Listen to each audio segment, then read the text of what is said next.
Will the combination of Jackson Arnold and Hugh Freeze elevate the Auburn offense this upcoming season? We discussed it on this edition of the Uptempo podcast. Let's go, man. You are now listening to the War Report Podcast Network.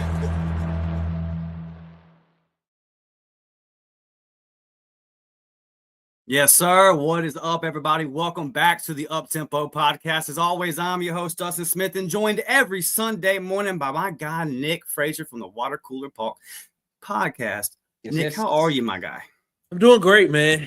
Doing great. I'm just, kind of getting over this last week of not having. I'm just playing, man. I'm excited, man. It's almost football season, man. We almost there, man. I'm excited, man. I hope everybody else is excited just as I am. Let's make this thing happen. Absolutely, bro. Right when we cut in right there and I started talking, my headphones just busted in my ear. So, man. Can you hear me okay? Am I like too loud to you or you hear me fine? No, you're good. You're good. Okay, so I'm just super loud in my own ear. All right, well, we'll get that figured out. We'll power through it today. All right, man. So today's topic, as we talked about there in the intro, Hugh Freeze, Jackson Arnold. And we want to talk about this because, Nick, I do believe that there's not a whole lot of other questions, brother. I'm certainly not worried about the defensive side of the ball. I'm certainly not worried about the weapons. It's kind of looking at the offensive line. Can you guys mesh? And then this combination of Hugh Freeze and Jackson Arnold. Can these guys figure it out? Can they elevate the Auburn offense? They're going to have to, brother. They're going to have to. Before we get into it, let's get to some of these comments to see all of y'all getting in here. John Castleberry says, busted in your ear. Pause. Boy, oh boy, oh boy, oh boy. Y'all getting started off early this morning. Yeah. Good. Whoa, crazy. Man. Yeah. My headphones, they still are doing it. They're acting up on me. We're going to get this right. But yeah, John, good catch there, brother. Brett, definitely a pause. Brett says, Lindsay, it looks like they're still all dropping picks.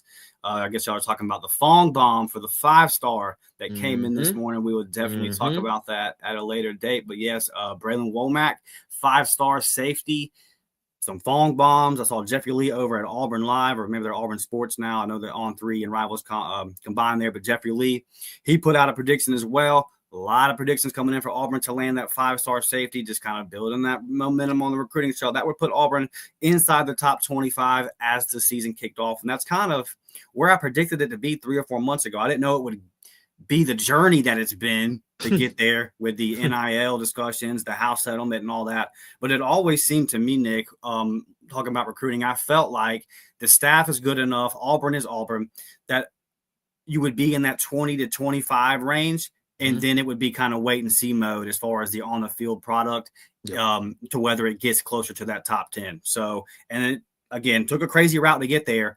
But I think when the ball kicks off versus Baylor, Auburn will be right there inside that top 25 if you get this 5-star commitment.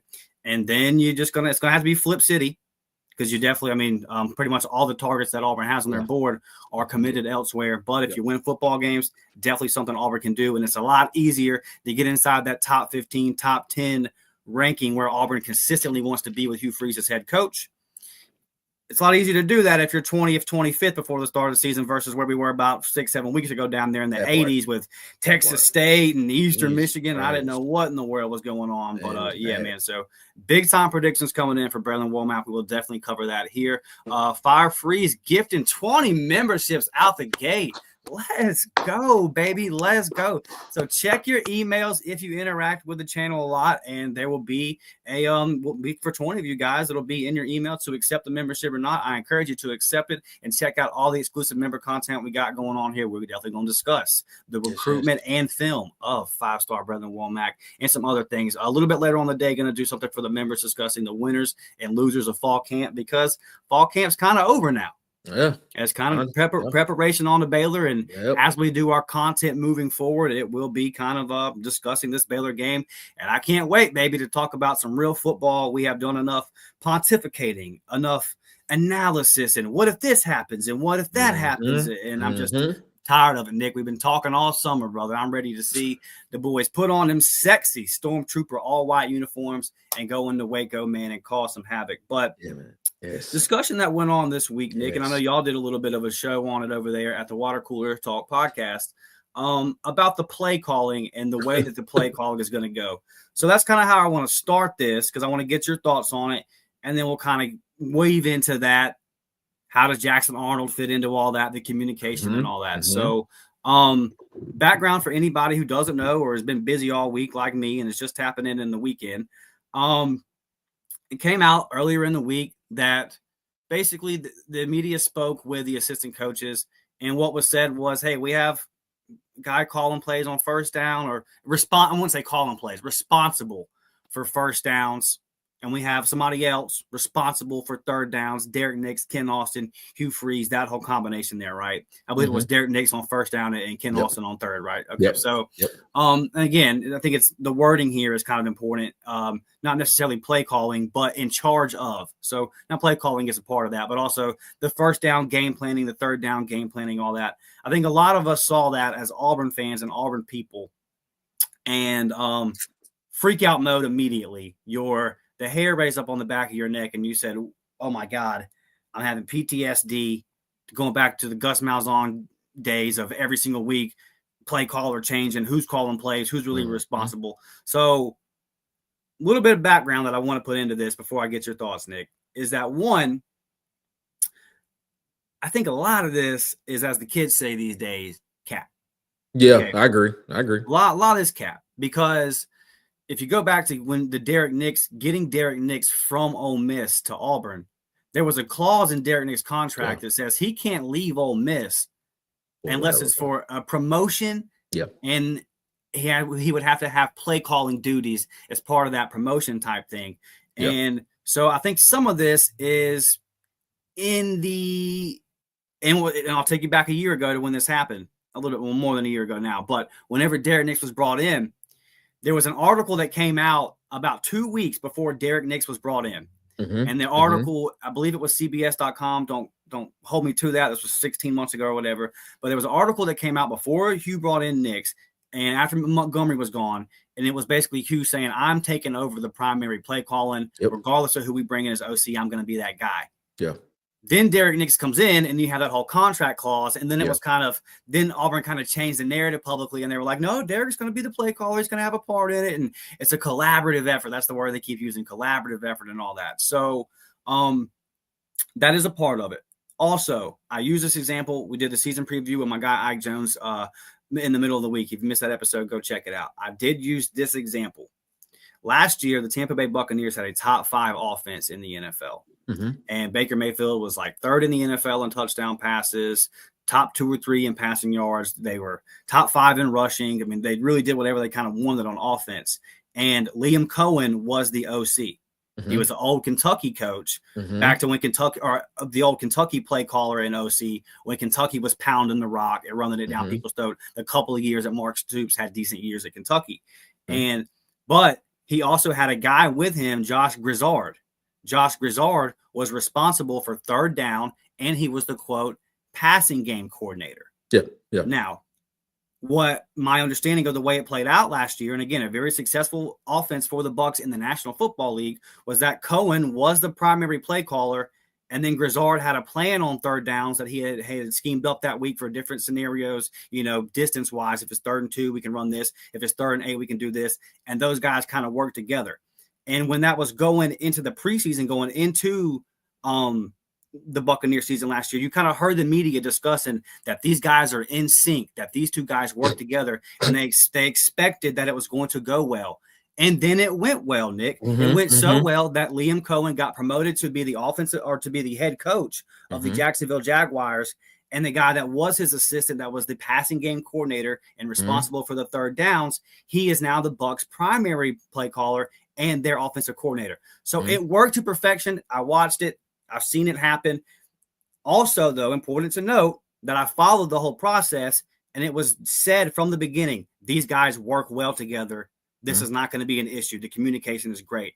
And I watched it work well together and not be a communication issue. Now, how hard is it to say, damn it, throw the ball to Mike Evans? It's not that hard, but it shouldn't be that hard to say, damn it, throw the ball to Cam Coleman. So also a college example, 2019 LSU.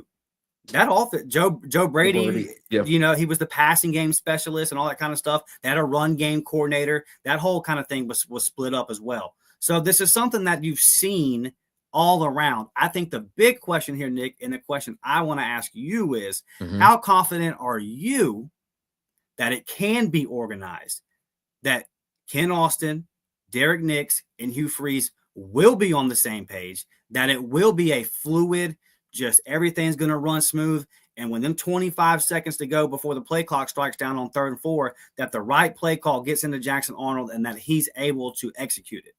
What's your confidence level that it's going to be able to run the way that Hugh Freeze wants it to be able to run?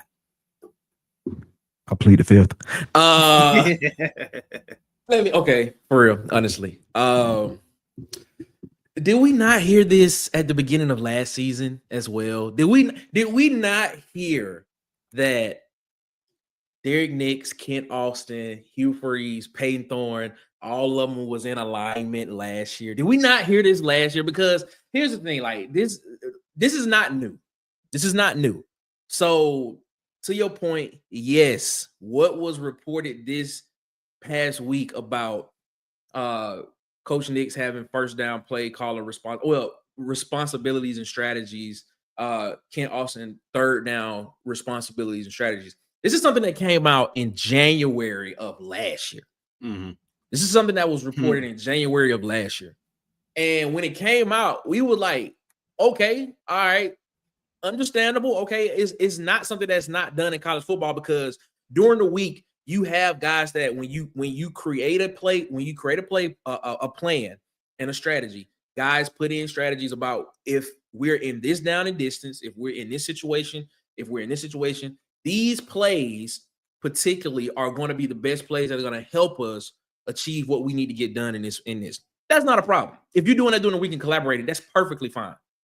The problem is the same thing that was told, that was just reported this past week, is the same thing that we heard last year, and you saw what the offense looked like last year. So how confident am I? Oh man, if I'm basing it on just recent memory and a track record, I'm not too confident. I'm not too confident in it, man. I'm not. I mean, I'm sitting here saying, oh man, here we go again. What is it like? Everybody knows that. Well, I don't know if everybody knows, but a lot of people know that Hugh Freeze was the guy that was calling plays last year. That's what was reported. Hugh Freeze was the guy that was calling the plays. So my thing is, should he? But let me say this correctly.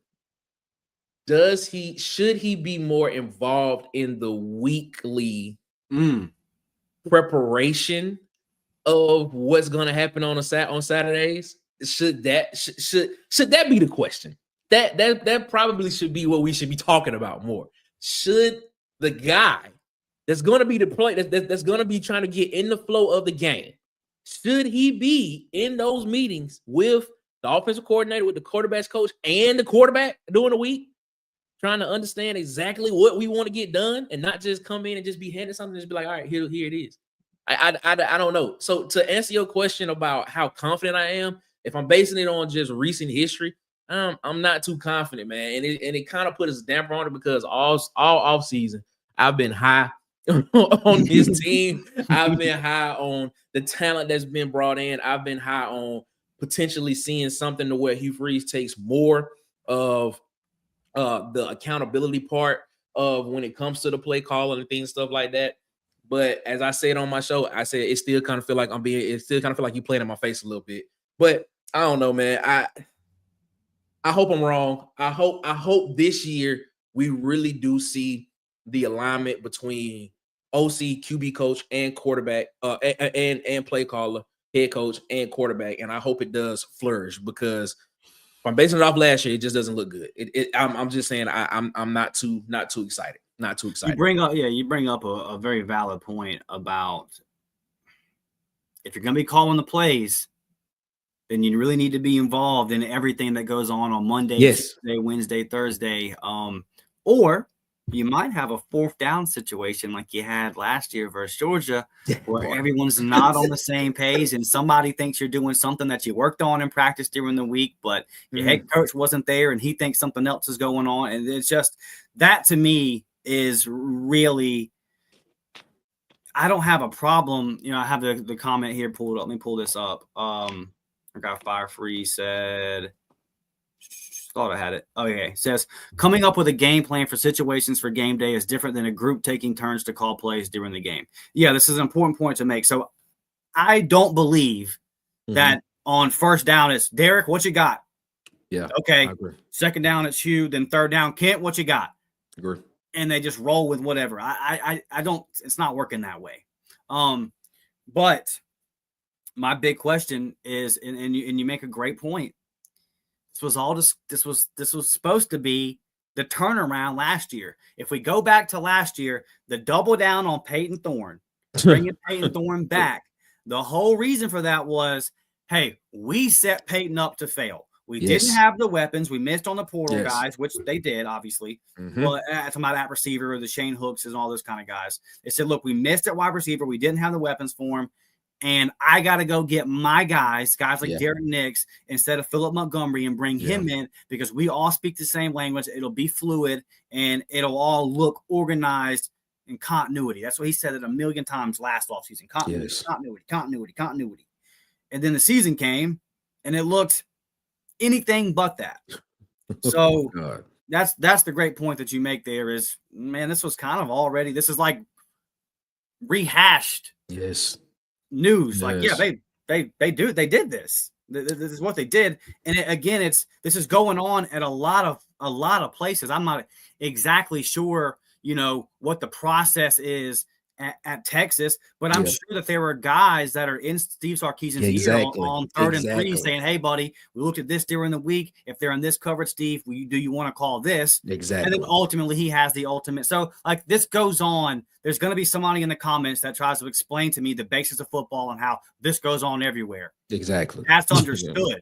The question is, can Hugh Freeze, that part, Dustin and Nick, they all get on the same page? That's it.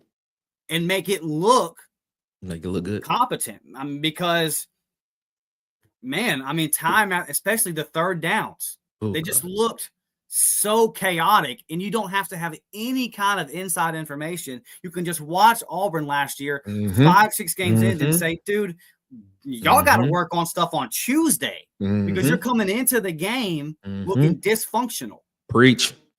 So Hugh Freeze says that they have spent the offseason going through working on game management, in-game decisions, in-game communication, all those kind of things. And I'll tell you what you do hear about DJ Durkin, different, is that he is prepared and organized, and that his staff is ready for every situation, and that the communication is fluid. Now, did you have situations on 3rd and long last year where a bunch of freshman DBs had miscommunications and you gave up plays? Yes. Did you have problems last year on 3rd and long where you didn't contain the rush lane with a bunch of young cats out there and quarterbacks scrambled around and made plays they shouldn't have otherwise made on 3rd down? Yes. Yep. But the overall strength of the team last year was obviously the defense. They kept Auburn in every game. Yep. And it's not a shock when you hear, well, on Tuesday they're organized, man. Yes. Everything is smooth and mapped and planned out, and the communication with all the assistants to the players is all the same. It's all the same message. Yes. I don't have to know a damn thing. You don't have to be an Auburn fan. You can just turn on the Cal game last year and say that offensive staff and that quarterback are not all together. They're not on the same page. That part. You can just the interviews, the post-game press conferences, through the player interviews after the Georgia game last year. You don't have to know anything about what goes on behind closed doors in that facility to just listen to those interviews. When you have a head coach saying one thing, when you have an OC saying another thing, when you have a quarterback saying another thing about what happened on a crucial play. So, and that was a quarterback that had already been in your system for a year. Yes. Peyton Thorne had already been there. So the big question this year, can these guys get on the same page? And is the message going to be relayed to Jackson Arnold in a timely manner and in a manner that he can understand, in a manner that he can execute? Yep. Because you see these coaches that are able to mold and kind of change things around to fit their offense. Yep. And those are really the great coaches. Yeah. Not a lot of those. And Hugh Freeze just isn't one of those. He's just not. It is what it is. He's got to have the guy He's got to have all the guys. He's got to have all the pieces to run his show. Well, Nick, he's got all the pieces, buddy. Got him. You went and got it, and it's a credit to him because Auburn's had a lot of coaches. I've never seen Cam Coleman, Eric Singleton, Perry Tom. I've never seen all these dudes like. Yeah. It's a credit to Hugh Freeze. He went out and got the guys. It's a credit to Marcus Davis. He's gone out and got the guys. Can it all mesh? And then the second part of that question is Jackson Arnold the guy? And, I think that this is probably, you never know what to take out of fall camp reports, spring camp and all that. Unless you just can hear, unless it's the same message consistently. When you hear, I'll tell you this, Omar Mapson's not redshirting. And of course. Yeah. if you would have asked me that before fall camp, I would have said, oh, he's an easy red shirt. You won't even see him. Well, now it's like, well, I don't know because it's been consistent. You've heard about it every day. But this stuff like, hey, Jackson had a good day. It could have been better this day, blah, blah. I don't know what to make of that because I truly believe that Auburn's going to have a top 10 defense. Yes. So, what do you take from that? And you know that the defense has to step up on the offense in fall camp. It's kind of hard to gauge. I'm not putting my expectations of what Jackson Arnold can or will be have not changed off of fall camp reports because it's kind of been a mixed bag. You hear holding the ball a little bit too long. There was a clip that got out where Hugh was upset with what looked like Jackson holding the ball too long, but you're also hearing positive things about him. Yep. So, and to me, that's if you have a 3-hour football practice versus a really good defense, your quarterback's probably going to do some good things and do some bad things, right? So exactly. It's just I'm talking about it. I'm ready to see it. I can tell you that, man. We discussed it enough, man. But Nick, when we talk about Jackson and kind of the fall camp, and was named the starter, way before he ever really stepped on campus. Sure. And we're sitting here at what, less than 2 weeks away. Less than 2 weeks away. Then Auburn kicking this thing off versus Baylor. When you're looking at Jackson, Nick, how you feeling? All right, man. So let's talk about it. So let's just be honest about it. When you look at the defensive side of the ball, right? And this is going to correlate to Jackson. The reports we're hearing coming out of camp is the defense has been winning majority of the reps that we've been seeing in camp. All right, cool. That should be promising to us because that basically tells us, look, our defense is legit. Because one thing that travels when we play on the road and when you play in tough environments is your defense should be able to travel with you. So the more when I hear these reports, I am not so much up in arms about the fact that Jackson Arnold is struggling because this is his first year in Hugh Freeze's offense. He even mentioned this at media days. Things that was new to him in the offense was actually reading the thirds of the field. He had never seen that before. That was something that he had never talked about. Had never been taught before. Reading thirds of the field in this type of offense and things, stuff like that. But you're going up against a defense that has DJ Durkin, that's, to your point, very organized. Apparently, it looks as if it's two different teams at practice. When you see these guys playing, the defense looks very organized. They look together. Offense is coming along, is what we're hearing. When I hear that, and I'm still looking at it, Jackson Arnold is still new to this system. Not to the RPO system, but new to Hugh Freeze's version of how he wants the system to run. I'm not too up in arms about it. Because yes, we are hearing things about Jackson Arnold making mistakes, holding the ball too long. But then you also hear, well, guess what? He's also throwing the deep pass very well. He's putting the ball in places where only his receiver can get. I don't think I've heard many instances of him throwing interceptions in camp, maybe a couple and things and stuff like that. But the thing is, he's not compounding mistakes. And that's something that we saw last year with this offense. Compounding mistakes. When you make a mistake, you compound it with another mistake. I think that what we're going to see this year from Jackson Arnold is if he makes a mistake, I don't expect him to come out and make another mistake on top of it. Okay. I'm expecting him to be able to see what he did, understand it, and then come back out and do better and rectify it on the next drive or the next play, whatever it is. Just because that's the vibe that I'm getting from when I'm hearing the reports out of camp. I'm hearing, okay, he had a bad day today, or he had a subpar day today. Okay, he had a pretty good day today. Okay, he had a subpar day. But now I'm hearing, okay, he had a great day, not holding on to the ball too long. He was being greedy. Okay, I didn't see him be too greedy this time around. He kind of after a meeting we had, I see him progressing. He's not he didn't put the ball in harm's way today. Okay, he had a slip up. He stepped back a little bit today. But guess what? The next day he came back and he balled out. He played better. And then even with that clip that came out, yeah, he held the ball too long. But what people fail to realize is he threw a touchdown the next play. So I mean, my thing is this, man. Like, it's my saying is, whatever your team is by week 4 or 5 of the season, that's the team that you're gonna have for the first. That's the team that you're gonna be for the rest of the season. So when it comes to Jackson Arnold and this offense, and him potentially being the catalyst that can potentially put Auburn over the top into playoff contention conversation, it's not Jackson Arnold's ability that I'm worried about. It's the thing that we led this show off with.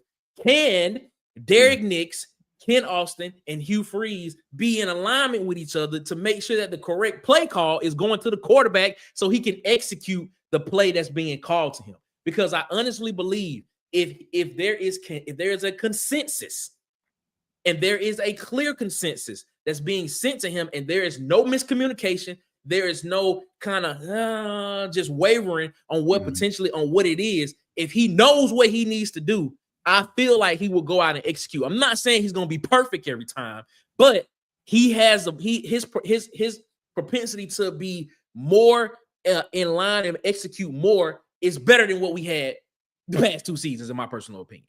And I just feel like he's not going to compound on mistakes when he makes them, because he's going to make them. Please believe it's going to happen. But I just don't think he's going to compound that mistake with more mistakes. That's just my thought process on that. Look, I think another part of this too is that you don't get to see during fall camp is that, and our guy Daryl commenting on it right here in the live chat as I'm about to speak on it. I think Jackson's got the best wheels that Auburn's had at quarterback since Nick Marshall. And I'm not saying he is Nick Marshall. I'm just saying since Nick Marshall. Okay, he's got that. I mean, and I know that Bo can move around a little bit, but I think Jackson's a little bit quicker than Bo, and just a little bit better of an athlete with his feet. So there's that part of it too, man. Is if it all breaks down, go. And it's so funny. It's like I think back to the game that Auburn beat Tennessee with Nick Marshall as quarterback. And I want to say we passed the ball 5 times and Nick completed like 3 of 5 passing or something. Like I just don't care how you move the sticks. Just move them. Just move them. So yeah, I mean that's the whole other part of it too. And obviously Hugh didn't have a lot of design runs for Peyton Thorne. I think you're going to see a lot more of that in the offense this year, a lot more design runs to keep the defense honest, and you're going to have to honor Jackson Arnold's ability to run and all that kind of stuff. So, look, man, one of the things that came out of this last scrimmage that came out was you heard that there were no turnovers. Like I think one of the notes that came out was no turnovers. Yeah, I saw that. And the thing was like, but then like one of the other bullet points was was you saw the quarterbacks, like if it wasn't there, pull the ball down and start running. So when we look at these early things that we heard about in camp of guys that were thrown that threw some interceptions and things, stuff like that, you also have to realize as well, because that they weren't live, or they weren't, or that probably was in a period to where it was probably 7-on-7 or something like that.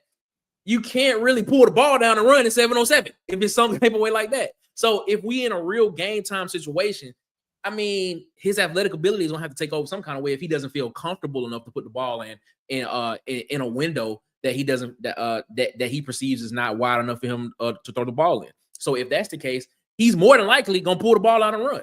So I mean, like a lot of those interceptions and things that you probably heard of in the beginning of camp, in the beginning of camp, that's probably not going to happen in games because, like you said, he got some wheels on him and he can pull the ball down and run. So that's my thought process on that right there too. And I know we discussed this last Sunday, but it's worth bringing this up again. And I get a little bit more excited about this being a real thing as we get closer to the game. But from everybody I've checked with, and then everyone's just made their reports public, Jay Crawford MVP of the camp. Yeah, man. Okay, well, that's an outside corner out there. Kane Lee, we know he's a great player, strong camp. We know everything that's in that secondary. So, like we said last Sunday, is it going to be a bit of a relief when you come out there on Friday night versus Baylor? Now, the crowd and the fact that the lights are on make it a bit different than a practice field. But in terms of just talent and matchups, man, all like Cam Coleman and Crawford is a pretty even matchup. And you can go back to rivals camps when they were in high school where the clips were coming out where Cam would moss him on one play and then Jay would beat him on the next play and all that. Like, those are two NFL kind of guys. Look, Baylor might win the football game, but it ain't going to be because their secondary is so much better than Auburn's wide receiver room. Like, that's clearly a matchup that Auburn has a big advantage in. Exactly. So, like, it should be a little bit easier than it's been for a month apart for Jackson Arnold. So if we get into the game and all of a sudden it's like, hey, I got a cat that's never going to play it down in the NFL versus the guys we've been going up against all fall that are all fall camp that are going to the NFL. Hopefully it gets a little bit easier that way, man. But I was speaking on you talking about Caden Jenkins, you're talking about Tevin Williams III, you're talking about Devin Bobby. Those are the guys that's going to be in the secondary for Baylor. I can tell you this right now. They're not as good as Auburn secondary. They're not. Right. They gave up a lot of explosive plays last year and things and stuff of that nature. These guys are not as good as Auburn secondary. And you got to understand that Auburn's defense is going to end up being one of the top defenses in the country when it's all said and done. Yeah. Like, they're that good. So, I mean, like, it's going, like, it's probably like when, like, to your point, when he step on the field, he probably gonna be like, oh man, it's night and day. It's night and day from camp, bro. That's probably what he's gonna be like, man, I appreciate the relief more than likely a little bit. But and that's no slight to the guys at Baylor. It's just the fact of the matter is that just Auburn just has some really good players in the back end. That's it. Yeah, for sure. Sharpshooter Sports Advantage Talk says, or Sharpshooter Sports Talk, excuse me. What up, B Sharp? A big advantage. LOL bet. Yeah, as far as Auburn's wide receiver room versus Baylor's DBs, yeah, it's a big event. Now, I might pick Baylor to win the game. I haven't even decided, but in terms of just matchup, like Cam Coleman versus their best DV, their second best DV versus Auburn's second best wide receiver, and so on. Yeah, I'm taking the Auburn wide receiver room. The recruiting rankings bear that out, and the NFL draft will bear that out. Let's get to some of these star comments, man, before we get out of here today. Brett with a very good point. Or damn fam just made it through the last Saturday without college football. Yes. Thank you. We did it. We made it. Man. It's long. And we only got one more Saturday without Auburn football. Man. We play on a Friday. Yeah, we play on Friday. Yeah, man. Wow, man, that's great. Told my boss, man. Beginning of last week, I said, hey, brother, a couple Fridays from now, no, see me. You won't see me. Even though the game kicks off as Kevin something or whatever. I don't need y'all calling me at 4:30 being like, can you go do one more job for it? Nope. I'm good, man. I will be in front of the TV ready to go. John Castleberry says, anyone concerned with us leaning too heavily on the RPO? I feel like the one thing that could cause trouble is disguised coverages influencing us into taking the wrong reads. That is a situation that happened last year in the Oklahoma game. Peyton Thorne interception. Then Peyton Thorne went on the media. And he said, I'd do it again. I was like, that's one of them things that when we talked about earlier in the show, should the play caller be in the room during the week? You know what I'm saying? Like, I know. Like, and I know, Dustin, you know the story. I think you know the story behind it. But the thing is, it's just like, come on, man. Like, for him to say that, he must have just believed and what was happening doing it. That was wild to me to hear that. That was wild to me to hear when he said it. But then I was like, when I thought about it, I was like, hey man, I guess I got to rock with him because of what he went through. Because I was like, what else would he do? Like, and he's doing what he was coached for. Like, so I was like, all right, man, it is what it is. Yes, John. I am not that I'm concerned with the RPO per se. I'm concerned kind of with how much Auburn continues to run it. I know it's Hugh Freeze's system and all that. Yeah, I'm concerned with it for sure. I mean, every team can do like a version of it, and Auburn does it a lot, and it appears to be kind of complicated. And again, organization is key. Can all these people be on the same page and all be seeing the same thing and reading the same thing and make the right decisions? It's a lot to ask. It's really a lot to ask for Auburn to put together a complex, competent offense, but we're gonna find out. But yeah, I'm worried about it for sure. Here's my I want to say this. I've never been a fan of something that has to be so perfect to run that if it's not like as perfect a run, it doesn't work well.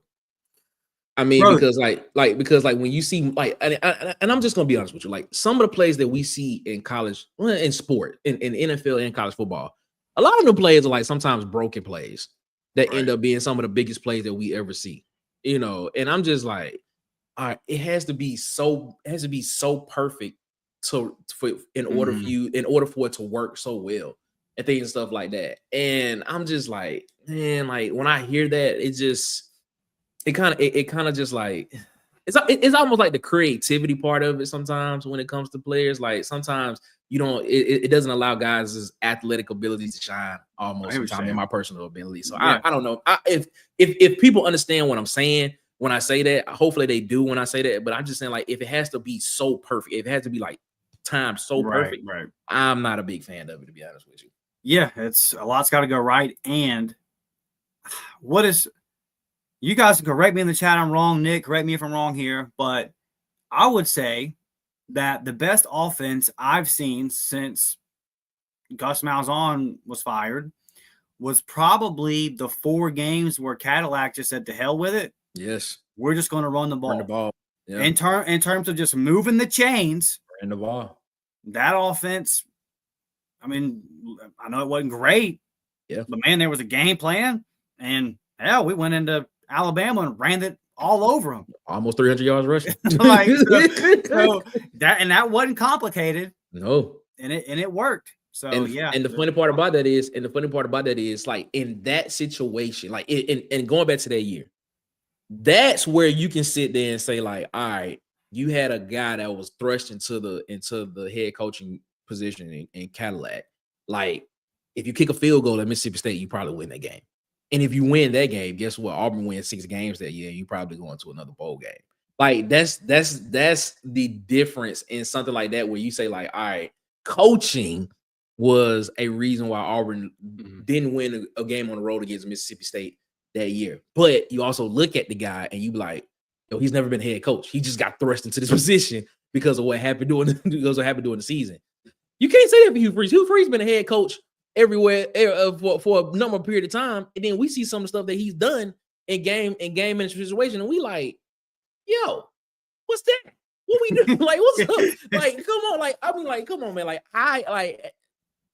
let me leave that alone. Go ahead. Man. Let me leave that alone. Let me leave that one alone. Brett says the play calling dance was the same as last year. Yeah, this is the same. It's not old news. We're gonna see if they're on the same page this year, Brett, and have got the kinks worked out. Ronnie says, thanks for the membership, Fire Freeze. A lot of people thinking Fire Freeze for the memberships. That's big time, Fire Freeze. Yeah, thank you, brother. Jonathan says, Dustin, I have been saying that since people started trying to make this a big deal, it's just not to, we'll miss a buyout. That's definitely a big part of it. And Jonathan, as you know, Lane Kiffin seems to always be paying attention to what's going on at Auburn. Mm-hmm. He's always got his eyes peeled to whatever we got going on. Every couple of days, he's got something to say. He's looking at like, I'm supposed to have been there. That's why he's doing it. I'll tell you what, the SEC dropping the ball and having Ole Miss come off Auburn's schedule. Oh, man. When Hugh Freeze became the head coach, man, that's tough. They missed the opportunity to definitely get some eyeballs and sell some tickets and really hype up. So that would have been fun, man. They did. So yeah, I've already got to this one from Fire Freeze. Nashville Tiger says, gonna have to see it at this point. Talk has gotten cheap with this subject. Talk has gotten cheap. Yes, talk has gotten cheap with Auburn's offense is going to get fixed and score point. I'm just, what's so funny about this is that if you go back last year and you tell me all the offensive stats and you just left out red zone and actual points scored, I would have said the offense is fixed, buddy. Yeah. Almost 1,000-yard receiver, Jarquez second in the SEC in rushing, or maybe he ended up being first, whatever it was. But just you had a guy run for over 1,000 yards, you had a receiver run for over 1,000. Hell, if you would have told me those were Peyton Thorne stats before the year, I'd have said I'll take them. Peyton Thorne, wow. I would have said okay, give me. I mean, they weren't great, but like, if you would have told me that in conjunction with what Jarquez Hunter's stats were, yes, I agree. I'd have said, and then you would have told me what the defense did. I agree. I'd have said, oh, it's bad. That's 8 wins at least, baby. How could it not be? I agree with you. But man. yeah, it just you find a way to not score points. You can move the ball everywhere but scoring the point. And all of a sudden, Auburn can't kick a field goal. I mean, I haven't seen Auburn struggle to kick field goals since 2005 down in Baton Rouge. Like what is going on here? Nashville Tiger, the talk has gotten cheap, and this is why.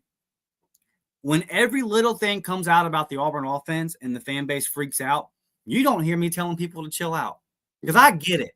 Yeah. Some things are definitely overreactions, but I understand. You're jaded. You're shell-shocked. You've seen enough. You wonder to yourself, am I going to keep watching this team find ways to not score points? It's frustrating. Travel says it is easy to recruit when you can pay your players. I mean, that's the name of the game. You gotta have the money. Shout out to Travell. Travell, okay. I said Travel. I knew his first name wasn't Travel. My bad. I just I didn't. You know how YouTube usernames are. Somebody have like I travel. So I feel you. But yeah, Travell. Sorry about that, buddy. But yeah, I mean. But I tell you what it is. It's hard to recruit when you don't. That part. And Auburn found that out a couple months ago for sure. We weren't doing that. We weren't doing that for a little while. Yeah, it's turning around though. The early Power 4 games last year were painful to watch. I did a podcast yesterday. Go back and check that out about Hugh Freeze is 2-6 inside Jordan-Hare Stadium versus Power 4 opponents. Sad. 2-6. Inside our stadium versus Power 4 opponents. A stadium that a lot of people say is the toughest place to play in. So let's actually make it tough and are tough enough to where they don't come away with a dub. Because right now it seems like you just come get a hard-fought win. Yeah, it's tough to play, but ultimately you get a win, come away with the prize. And I would like to note, on top of that 2-6 record versus Power 4 opponents inside of Jordan-Hare Stadium, as head coach, Hugh Freeze also has a 31-10 loss to a Conference USA team. Let's go State at home at night in Jordan-Hare Stadium. Jesus, that was painful to watch as well. Will Waters says every team in America has a group of guys who game plans and multiple coaches who help pick what plays when they run. This whole thing is blown out of proportion. You are correct, and the Auburn fans will continue to blow things out of proportion until they see a competent offense. But that's just where it is. That's just where it is. But also, if you go back to last year, this was a thing. And then you saw it struggle, so that's kind of where people are coming from, Will. I hear what you're saying, buddy. But this is the thing, though. Okay, like, all right. Yes, we understand that during the week there are guys who collaborate and they decide what plays are best to run in what certain situations and what downs and distance and things and stuff like that. But the way it was reported as if this guy is doing strategy for first down and calling the plays, and this guy is doing strategy for third down and calling plays. But you don't see that happen nowhere else. There's one play caller. There's literally one play caller. And we know that's not happening. But the thing is, when you tell us this, and we did a show Wednesday on Water Cool Talk, and the thumbnail said the same old, because that's exactly what this is. It's the exact same thing that was told to us in January, February of last year, and it's being reported again this year. So my thing is this: like, what gives you confidence that it's going to change? What is the confidence? What is your confidence meter factor that this is going to change? That it's going to be different this year? That's my whole point. That's the thing. Why are we so confident in it? Like, don't get it twisted. All season, like I said, I've been hyping this team up as a 10-win team in the season. I've been saying that. Man, now this came out, man. I don't know. I may have to bring that number down. So I'm just saying it because I'm just like, we haven't had positive reinforcement or a positive outlook on this when we saw it happen last year. With a team that should have won more than 5 games last year. Like, yes, we sit here and we look at the Georgia game, we look at the Cal game, we look at the Vanderbilt game, we look at all of these games, and we see, man, Auburn was in a lot of these games to win and stuff like that. But then when you sit here and look at it, you see the offense is the reason why a lot of times we lost games, and of course we didn't have a field goal kicker and stuff like that. Special teams was part of it as well too. But a lot of it was just the fact of the matter, like, man, bro, like, come on, man. You telling us the same thing that you're basically telling us what you did last year is what you're doing again this year, and you expect us to be excited about this season going into it. I'm like, come on, bro. Like, I can't, bro. I can't, bro. I'm with you, Nick. I'm with you. I can't, bro. I can't. Like, it just makes me like. It makes me like. Go ahead. I'm sorry. Go ahead, baby. Finish. I'm sorry. No, it's just like I'm gonna just keep banging my head against the wall and just keep trying to push into this until I get what I want. And I'm like, bro, like, take the accountability and just say you gonna call the plays, bro. Like, I understand if there's a contract part to it and stuff like that. Okay, fine. But bro, just sit here and just be like, bro, man, look, I'm calling plays. It didn't work last year. Guess what? I need to do better. Let's not try to let's not give you plausible deniability to put it off on somebody else when it doesn't go right this time. Hey. That's it, like, bro, as a frustrated Auburn fan right now, bro, I'm just sitting here and I'm just saying, bro, like, don't do this. Like, bro, you playing in my face again, bro, and I don't like it. I don't like it, man, because I'm sorry. Go ahead. What you see on full display is 4 losing seasons in a row. Terrible offense for what feels like over a decade now, and Nick's frustrations are valid. We all feel this way. Brett says, I'm hopeful that Hugh remembers the 2-minute timeout and he doesn't waste a timeout this time.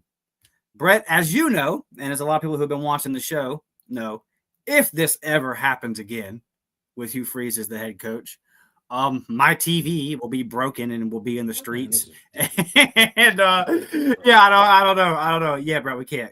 I can't do another one. I can't do another one of those, dude. We sitting here talking about a team. We sitting here talking about a team that, bro, when we like, I'm going.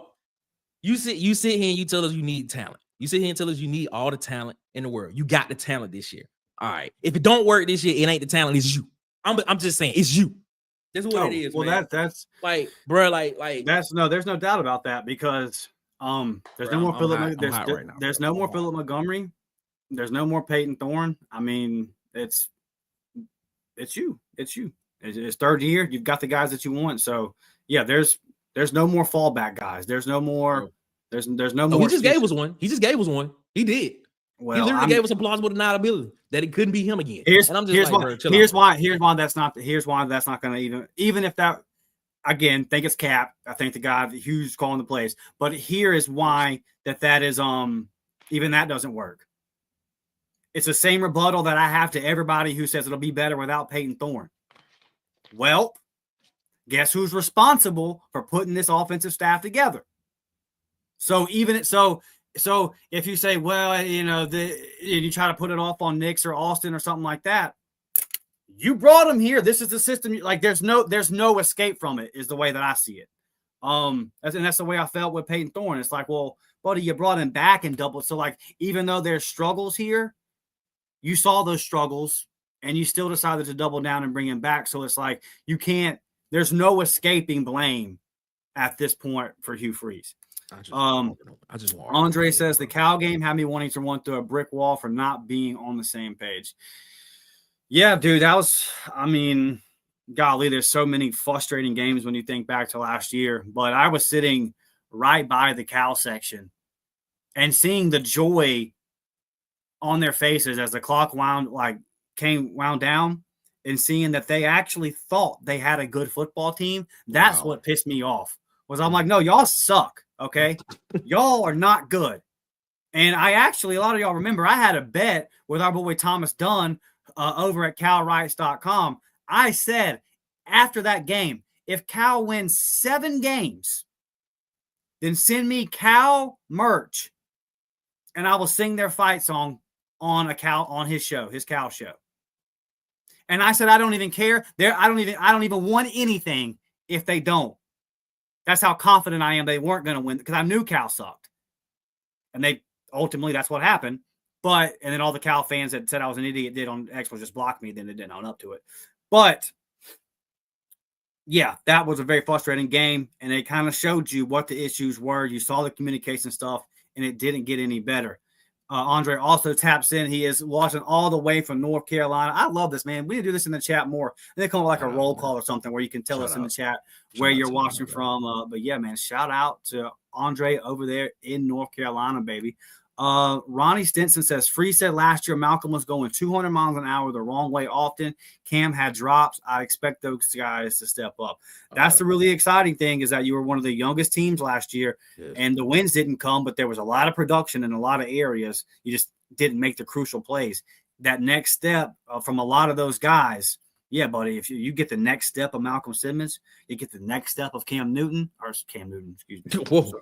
Whoa. Hey, man, we need him to walk through the door. We need that to come through the door. I was watching some Cam Newton clips before we came on. He was roasting somebody. Somebody said something stupid to him, and he was roasting him. I forget who it was. Well, Cam, he don't hold back. But yeah, Cam Cole. Yeah, the Gilly guy. Listen. Well, you don't have one of these, Cam. Hey, if you're a grown man, you don't have one of these. You're a grown man wearing that goofy ass cap. You need to sit your ass down and shut up, bro. And that's thank you, Jalen. I had no idea who this guy was until a couple weeks ago. But shout out to Gilly. But yeah, Ronnie, yeah, man, for sure. Expect those guys to step up, take a next step. And Perry Thompson, man, really having a strong fall camp. He will be one of my winners when I do the pod for the members in a little bit on winners and losers of fall camp.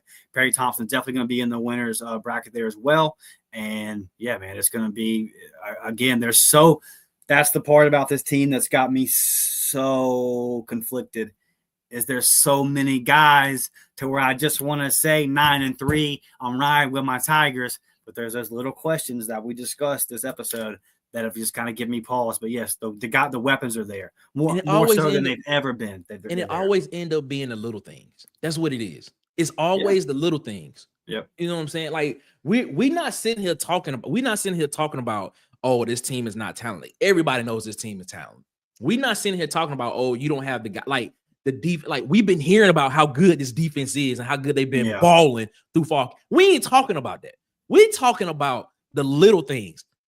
Will you run the ball on 3rd and 2? Will you? Do you get the push? Do like if we in a 2-minute situation, what is like? Will you take a shot to the end zone? And do you tell your quarterback, if it's not there, throw the ball to where either your receiver can get it or where it goes out of bounds? Do we tell guys to not step out of bounds when we have the ball running, to keep the clock running so that we can continue, so we have a chance to win the game, not actually give the other team another chance to actually to come back in the game and drive down the field? It's the little things. I got one for you, Nick. Little things, man. I got one for you. This one fired Mac up. Say hey to the people, Mac. I got one for you. What if you get down there, you complete a pass in the red zone with 19 seconds to go, you got one timeout.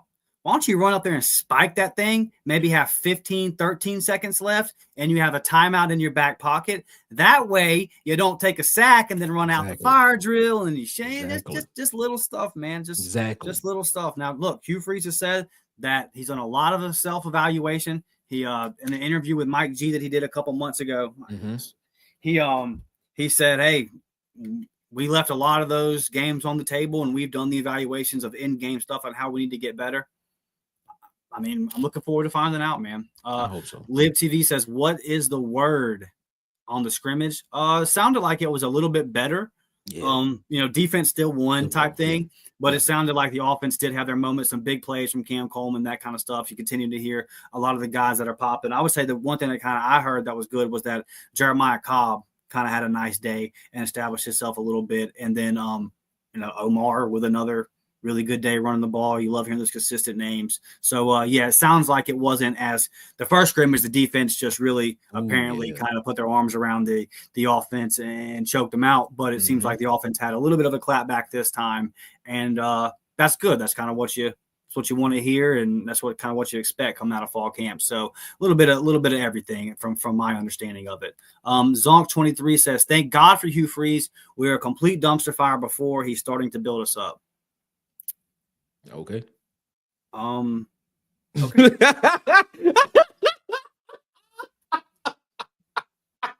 You know what? I'm gonna answer that like this. Let's see this year first before we go.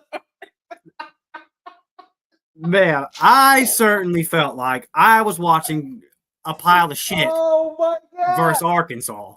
I certainly felt like I was watching a burning pile of shit versus Cal last year. I certainly felt like at the New Mexico State game, I was watching a burning pile of shit. Now, hopefully, we'll see. He has Zonk, I can agree with you on this. The roster was a dumpster fire before Hugh Freeze. And thank God for Hugh Freeze and his talent acquisition and recruiting ability, because it no longer is a dumpster fire, and that is 100% on him. He has done that everywhere he has gone. So thank Hugh Freeze for that. And I'll say this: if the game day stuff is a mess this year, can we just keep Hugh on as recruiting coordinator? Like, can you keep just bringing guys here, bud? Yeah. I mean, that part of it, man, he's definitely, I said this last year, and hopefully he changes the second part of this. But I said this last year. I have never, at Auburn anyway, there has never been a recruiting coach. He is the best recruiter Auburn has ever had. Mm-hmm. He's also the worst in-game coach I've seen at Auburn.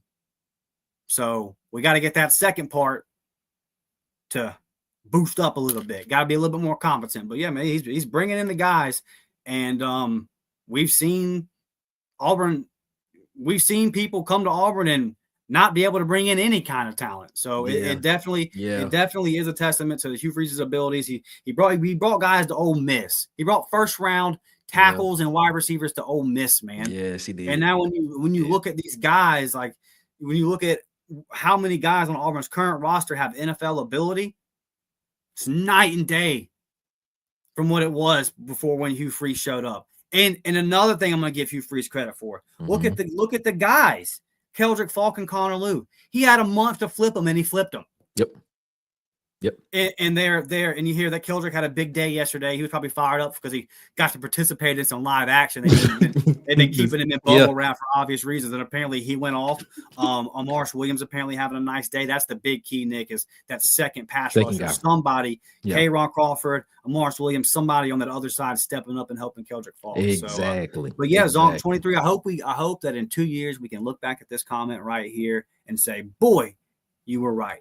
Mm-hmm. JV says, but scrimmages, defense always wins against his own players. 100%. Yeah. 100%. Anybody that's played football, been around football, you know the deal with that one. Fire Free says Jackson has also a bit of the I'm gonna say fumbleitis. That's what I call it, fumbleitis. Yeah, don't like that. Getting murdered last year back there at Oklahoma. I believe they graded out from PFF as the worst offensive line in college football. I know they were the worst. Bad. They were the worst P4 offensive line. So you still got to hold on to the ball when you're getting hit. But that to me, we'll see. I don't know. Jackson's just it's so hard to gauge, man. I don't want to seem like I'm fence riding on Jackson, but I'm riding the fence because I just don't. I just don't know, man. It's hard. All these things that are said about him at Oklahoma are true about why it wasn't successful. He wasn't successful. So it's like, okay, I'm just very much a wait and see mode with his whole situation. With the whole Jackson Arnold thing, I'm always like a regression to the mean guy. So, like in school, you have like the mean, the median, and the mode. stuff like that. So the mean is the average. So I'm always that type of person. When I look at what he did under Jeff Lebby, when he played some under Jeff Lebby, when Jeff Lebby was the offensive coordinator his first year, he looked great. It looked promising. It looked like, okay, this dude is potentially going to be one of the top guys when it's his time to come out in the draft. When it's his time to get in the draft, it looked like that. Just because of the way the offense fit around his style of play. Last year, he was around an offensive coordinator that it didn't fit him. The offensive system didn't fit him. And then you pile on top of that, not having your receivers, the same set of receivers all season long, and the offensive line being hurt and not being great at all. You add that on top of it, and you got benched, as well for a freshman. So I just feel like him getting back into the system that he's been playing in majority all his life. I just feel like you're going to see his natural talent, his natural ability just kind of take over when needs be, when it needs to, because it's almost like muscle memory. Like it's like he'll be able to just like it's just because the basis of it is just kind of what he's used to and what he's been doing for so long. Like it's just almost gonna be muscle memory for him. When he sees something, he's just gonna do it. He just gonna just take off and just do what he need to do to make the play and things, stuff like that. And I think that's what we missed at the quarterback position last year. Now, in a couple of games last year, you did see Peyton Thorne, do what he needed to do to get to a spot to make a play, but it wasn't consistent. I think with Jackson, you will see that consistency because of the style of the offense is. But the question is, it goes back to, will Nix, Austin, and Freeze be in alignment and give him the right play call and the right opportunity to go out and do that? That's the question here. That's legit the question, because we saw it last year. It didn't work. It didn't look like it worked last year and things, stuff like that, especially in the red zone. But it's just a matter of, can he get the direction? And once he get the direction, is it clear enough to him to where he can go out and perform? Because he can't perform if he's confused. Right. If he's confused, you'll see it in his play. But if he's confident and he's clear and it's concise to him about what he needs to do and what the objective is of what they're trying to accomplish, you will see him perform to his ability, past his mean, or you will see him perform at what his average is or above. I'll put it like that. Here's the thing with this Baylor game, because of the two games that you have behind it, if you can come out and look good, you didn't even got to be great because it's week one. I'm not asking you to come out and look great in week one, but if you can come out and look good, and we can see the potential of the offense, and it looks clean, and you say, hey, there's some stuff to clean up. It was game one, but you see the game plan, but you see the vision. Then you got Ball State, and then you got South coming in there. Mm-hmm. Man, you should be, if you would be 3-0. 3-0, yeah. Before you head into SEC play there, and the confidence. I'm like, what I'm saying is, if you have a good game versus Baylor and you're Jackson Arnold, you should be able to ball the next 2 weeks. And when you're going into Oklahoma, what's going to be a big game for him personally and all that kind of stuff, his confidence should be sky high if he comes out and does what he needs to do versus Baylor. Sweet Stuffer 256 says, I'll be at a tiki bar watching. Can't wait. Shout out to my boy Sweet Stuffer. What up, man? At the tiki bar, gonna get a couple drinks in him. Hopefully you get to leave the tiki bar. Hopefully it's that happy drunk. There ain't nothing. ain't nothing worse. Listen, bro, there ain't nothing worse than getting a couple drinks in you and then watching Auburn blow a game versus Vanderbilt. Boy, that's not. I can tell you from experience, that's no fun. That's no fun. Dustin, it's not that serious. Well, yes, it is. Yes, it is. Well, it is serious. Kind of is right now. I've had enough. I've had enough of shots of that there whiskey that it is. Oh man, that's good. That's good. Travell says he hasn't had a higher class than Gus yet, so let's stop with the greatest recruiter in Auburn history. I would say this, buddy. I mean, Gus was a good recruiter. I'm not taking nothing away from him. One, when Gus was the head coach, the perception of Auburn was not as damaged. Like when Gus took over as head coach, Auburn had just won the Natty, and they had won with Gus as the OC. And Tommy Tuberville had Auburn as a consistent 9-win team every single year. You had seen Auburn win big games, beat Urban Meyer-led Florida teams that went on to win national championships. You had seen Auburn beat big-time LSU teams. So there was a perception That's a good point. that That's Auburn really is a top 10, top 15 program in the country when Gus took over. That's a good point. To Gus's own doing, that slowly went away with consistent 7-5, 8-5s, 7-6s, those kind of seasons. So Hugh's taken over post Brian Harsin, where the perception of Auburn couldn't really be any lower. And also the sample size with Gus. Gus had like 10 years to recruit to Auburn. Yep. Hugh has only had a couple. So this is kind of TBD. Hopefully Hugh gets enough time. Hopefully it all works out. We're not looking for a new coach in a few years, and then we can look back on it. I feel like when you consider all of the circumstances, like, listen, dude, where Hugh Freeze was when he took over this program, where Auburn was when Hugh Freeze took over, from a recruiting perception, that's high school coaches, high school prospects, their parents, now their agents, all that kind of stuff. Auburn was in a low spot. And I know some stories, man. I know I know the way Hugh Freeze recruits. I know what it took to get Perry Thompson over that finish line. I don't think Gus Malzahn would have been able to do that. The second part of this also is what positions, because Gus Malzahn could recruit high-ranked receivers. Now, one, they weren't developed, but he could recruit high-ranked players at certain positions. Were they developed? And also at certain positions. Gus Malzahn did not recruit quality offensive linemen at Auburn at all. At all. The Ty Busters, the Brody Schrolls, the Connor Lews, those kind of guys, Gus just didn't get them up front. So, but yeah, man, and I'm not like totally disagreeing with you. Look, Gus was a great recruiter. I hear what you're saying. Again, hopefully this discussion can be revisited at a later time, and that Hugh Freeze will continue to recruit. But I think Hugh's done an excellent job. I kind of know what he was going up against perception-wise and all that kind of stuff. It was really tough. And then also another part of this is look at how the landscape has changed under Hugh Freeze. Like Gus kind of knew what the recruiting rules were when he was at Auburn. Hugh's dealing with something that changes every week. Yeah. I mean, just this summer, house settlement. No, we went back on the settlement. Collectives are now a part of it. Oh, then Trump comes out and says, I'm making an executive order to overdo what y'all just overdid. So it's just this whole big thing that any head coach right now is trying to navigate. Personally, I would take the Georgia-Bama method and just do whatever the hell I want and challenge the NCAA. Exactly. That's what I would do. I would say, I'm going to do whatever I want. And then let's see what. Thank you. Thank you. Somebody finally said it other than me. Thank you.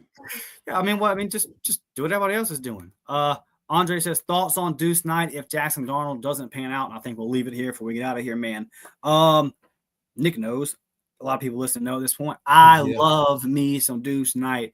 I do not pound the table for high school quarterbacks very often as far as saying, like, I know this guy will be a hit because there's just so much that goes into it. Deuce Knight's the first one I've ever kind of stuck my neck out for there and said, I don't see how this guy misses. How good will he be? I don't know. But as far as him being a bust and just sucking and 3 years into his college career, you look at him and go, I didn't pan out. And he's transferred out a couple times and never stuck anywhere. I don't see that happening, man. I think that Deuce Knight is the real deal. I think he's the truth. If Jackson doesn't pan out, we could go 30 more minutes on this one. On what the situation could be. It's situational, Andre, as far as like, oh boy. If Jackson struggles the first 4 games and Deuce is getting better every week in practice, would you start him if just say Jackson struggles versus Oklahoma and he had struggled enough the first month to where you were like, we might have to do something different. But do you really start a true freshman his first game on the road at Texas A&M? What do you try to wait the next week? Well, it's at home, but then it's Georgia coming into town. Like there's so much about it. Hopefully we don't have to entertain this. Right. If the college football genie came down and gave me a wish, I'd say that Jackson Arnold plays great, goes to the NFL, and then it's just an easy baton pass to Deuce Knight, and on it rolls. That would be the obvious, the way that we wanted to go as Auburn fans, man. So great crowd. Let me get into the chat real quick and make sure I didn't miss any super chats or any of any of you guys' memberships. Looks like we didn't. So if I wasn't able to get to your comment, sorry about that. We greatly appreciate it. We're going to be back next Sunday because we're going to be here every single Sunday, 9 a.m. Might switch it up and might have to be a Saturday show on the Friday night game after Baylor. But, yeah, other than that, man, the morning after every game, we will be here reacting 9 a.m. And I can't wait for it to be reactions to actual football. Next week, we're going to be talking about Baylor. We're going to be talking about an actual game and previewing an actual game. I can tell you right now, the time for the what-ifs are done. Yes, it is. Enough. It's time to look forward to the Baylor Bears, discuss this matchup for Auburn, a big opening season matchup for Auburn, going to be the biggest brand on TV that Friday night. No shade at Colorado and Georgia Tech. That's going to be a good game. That's really going to be a really good game. That's going to be a good game. But, the Auburn Tigers will be the biggest brand on national TV, on Fox. So all eyes will be on that one. And this is the thing that fires me up about it. A lot of people are going to be watching that game wanting to throw shade. A lot of people are going to be watching that game wanting Auburn to fail. Shut them up, Auburn. That's it. Shut them up, Hugh Freeze. Because they're going to have their tweets ready. They're going to have their memes ready. They're going to be ready to clown Auburn once again. I, like everybody else, am sick of Auburn being the laughingstock of the Southeastern Conference. This is a football team that helped found the SEC. Yes. This is a football team that has had 3 Heisman Trophy winners, more national championships than we even claim as a school. Wow. All-Americans, guys in the NFL Hall of Fame, the greatest athlete of all time. Yes. Played at Auburn University. Yes, enough is enough. We got to get this thing going, man. Smash that thumbs up button. Smash that thumbs up button, y'all. Sub to the channel if that's something that you haven't done yet. I can look at the analytics. There's a big chunk of people that watch every single week and have still not subscribed. And if you were one of the lucky people that received a membership from our boy Fire Freeze today, here's what you're getting. $3.99 a month gets you the JV squad. $5.99 a month gets you into the varsity squad. Members only live chat, member shout out, priority reply to comments, early access to videos, exclusive gifts. The varsity squad gets you all that, plus recruiting update, gameplay with me, EA College Football 26. We can get it popping, and discounted merchandise over at thewarreportshop.com. This helps us get things done, man. You don't just turn on a camera and run a show. These streaming services, all these things cost money. Going to the games, traveling to watch these high school recruits on Friday nights, getting up to Auburn on Saturday to cover the games for you guys. It all costs money. And I'm able to do that because of you guys and your generous support. So I cannot thank you enough. We will be back later on in the week. Members, stay tapped in. Going to have that pod dropping out for you guys soon on just kind of wrapping up fall camp. Because the way I see it, fall camp's done.